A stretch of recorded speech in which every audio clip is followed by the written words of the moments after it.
Wow, what an honor.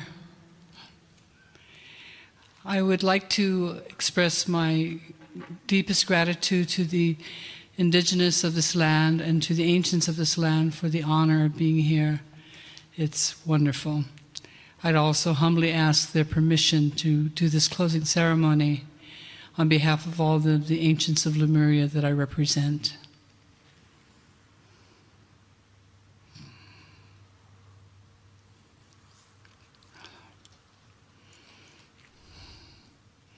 I would like to offer you a prayer. I offer it to you with the love and light of my ancestors. I'm going to do it in Hawaiian and then in English. E ho mai I ke ko alo a me I ka mana panui. I ke aloha a me I ka hauoli. I ka malu a me I ka laulea. I ke ola a me I ka pa'a. I ka ponohana a me I ka vaivai. Ua he pono pau oli a pau. Io hele mai ia mako, mua ia mako, hope ia mako, maluna ia mako, a me lalo ia mako, ka apuni ia mako, a me loko ia mako, a me ho'ohana ia mako, a le hele I ka malino, nani, a me hemolele, lele vale I ka pule ia ka lani nui, a mama uanoa. May the presence and the power, the love and the joy, the peace and the happiness, the health and the wholeness, the success and the abundance, all of the infinite good that our most sacred Creator is, go with us, before us, behind us, around and within us, and make smooth, beautiful and perfect our way. May this prayer fly to the highest heavens. At the opening of this ceremony, I did a chant that called upon the gods, the ancestors, the royalty, the elders, the parents, and the multitudes to descend and be with us. And now I will do a chant that will express our gratitude to them as they ascend. So if you could please place your hands on your heart and join me in expressing gratitude to all of them that are here, the holy beings that have joined us. Mahalawe ka lehu lehu, mahalawe na makua, mahalawe na kupuna, mahalawe na li'i, mahalawe na aumakua, mahalawe na kua, mahalawe ye, mahalawe ye, mahalawe ye.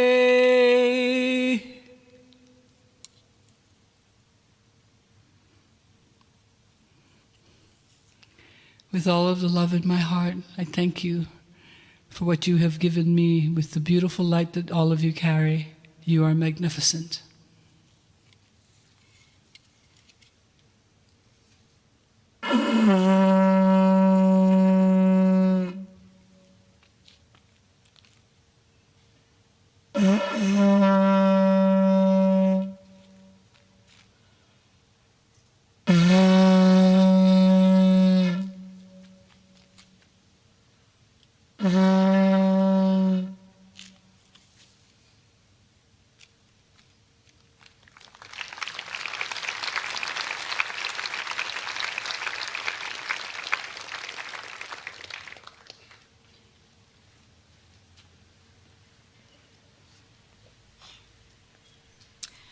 So again, what an honour and privilege we are to be here on the Ananu land, and we've all been learning in different ways the creation story, the Seven Sisters. So we'd always like to take a piece home with us, and I want you to really feel that the energy of this place has been imbued into your heart, and you will be taking that home with you. Something you might not have been aware of, there was a Seven Sisters songline project that was done, organised by the National Museum in Canberra. And in 2013, the Ananu women went to the National Museum in Canberra and performed the Seven Sisters songline dance down there. So as you can see, this is their website, and it's very easy to find, the sevensisterssongline.com. And they have their performance recorded on there on YouTube that you can watch, and beautiful interviews with the ladies that were involved telling their stories as well. So I really encourage you when you go home to have a look at that and check it out. So forgive me now, I'm going to read a little bit. I'm here to help you connect the dots about the profound energies that are here. I'd like to invite you to close your eyes and feel the energy of the sacred land in which we sit. For the listener, you should know that we are in the red centre of Australia at the world's largest rock monolith, known as Uluru. For thousands of years, the Ananu have lived here in complete harmony with Mother Earth. For thousands of years, the Ananu have been the wisdom keepers of this area. For thousands of years, the Ananu have looked up into the night sky and seen the constellation of the stars. Their creation story is that of the Seven Sisters, and for thousands of years, the Seven Sisters songline has been sung upon the width and breadth of the Australian continent. The Ananu culture is still alive and may possibly be the oldest living culture in the world. Kryon has spoken of their lineage and the purity that they carry within their DNA. Kryon has also told us that our spiritual parents are the Pleiadians, and they visited Earth on purpose with sacred design to start what we would call the spiritual seeding of humanity. This involved many events that happened simultaneously. Humanity has evolved in a unique way compared to everything else around us. The Pleiadians came to give us their DNA, which is the DNA of the cosmos. Portions of our DNA have been fused, which has created 23 pairs of chromosome instead of the common 24. At the same time that the Pleiadians seeded humanity, they also created the grids of the planet, including the consciousness of Gaia. As part of the sacred design given to us by the Pleiadians, time capsules were placed within our DNA, Gaia, and the whales and dolphins. These time capsules are all part of a help system that Kryon calls Fast Track to Enlightenment. The premise has always been that these time capsules would only become activated and released if humanity should ever reach a certain vibration. This vibration is a direct measurement of our collective consciousness. In 2012, we passed the marker where humanity was overwhelmingly choosing love and compassion instead of hatred and war. Don't be fooled by the small demographic pockets of humanity that are still stuck in a lower consciousness. They are the minority, but because they are so invested in an old energy, they are doing all they can to hold on to their fear and darkness. But fear and darkness cannot exist in the light. When the Pleiadians came to Earth, they put themselves into a quantum state all over the planet in various areas, but especially within the time capsules of Gaia. These time capsules are represented by 12 major nodes and noles that work together as a polarised pair. Energy was set in these places so that if humanity should ever make it to a higher consciousness, these places would release information for the individual human being as well as for the whole planet. And there is sacred geometry within these pairs. These 12 time capsules are found on sacred land, creating a push-pull energy for the planet and a system of evolutionary change if activated. The time capsules are sacred, mostly untouched, protected, and they represent the original Pleiadian creation template.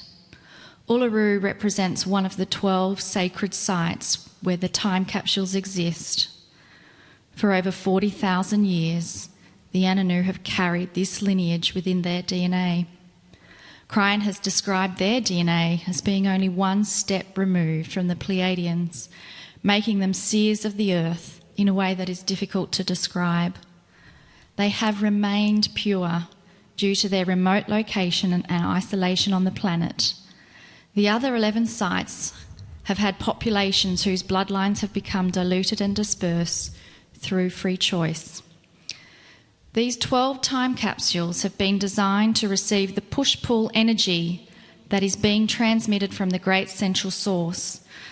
However, it was only after 4 time capsule pairs were identified, opened and released that these transmissions could be broadcasted to humanity via the grids.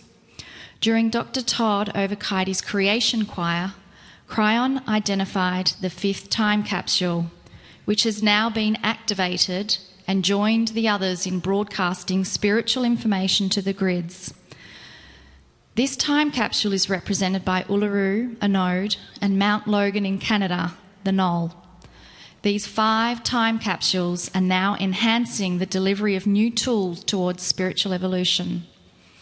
I'd like to honour our ancestors, the Pleiadians, who hold the blueprint of life and the creation templates, which they imbued into us and into Gaia. I would like to honour the Ananu for their knowledge and wisdom and for their role as guardians of this sacred land. And finally, I would like to honour all of you seated here in front of me and listening to my voice for being here now in the years that matter. Together we're building a bridge to create a new normal, a new earth that is filled with love, compassion, tolerance, integrity, and action to go behind those words. Indeed, we are planting the seeds of peace, one magnificent human being at a time. Thank you.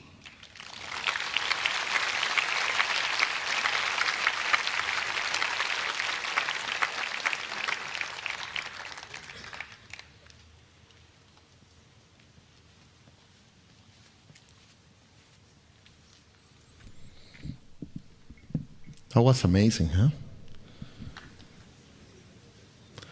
On the first day, I mentioned that we went to Mexico to Maya land and learned quite a bit about the wisdom that this civilization has, even nowadays, about cycles over cycles over cycles. Then the next Kryon Gaia Global Consciousness Retreat took us to Easter Island. And we learned about the journey of almost destroying themselves. They almost went extinct by fighting with each other. And in their little island, to them that was the entire world. They knew there were other civilizations somewhere, but being so far away from any other piece of land, that was the world for them. So it's, at a certain level, it's like a microcosmos of the macrocosmos. And they decided to do something. So they found a way to share power and to learn from each other. And it's a beautiful story, and it's true. And now we came here, and we see this incredible ability to be in good balance with nature and with each other, this wisdom that is here. If we take all of that with us, how does that change the way we live every day? And that's the invitation. Choose just one thing, something that will be different for you in the way you act, even in the way you think, or how you interact with other people now that you go back. That's what we would like to offer to everyone who comes and who joins one of these adventures. So thank you, love you all, and see you the next time. Thank you.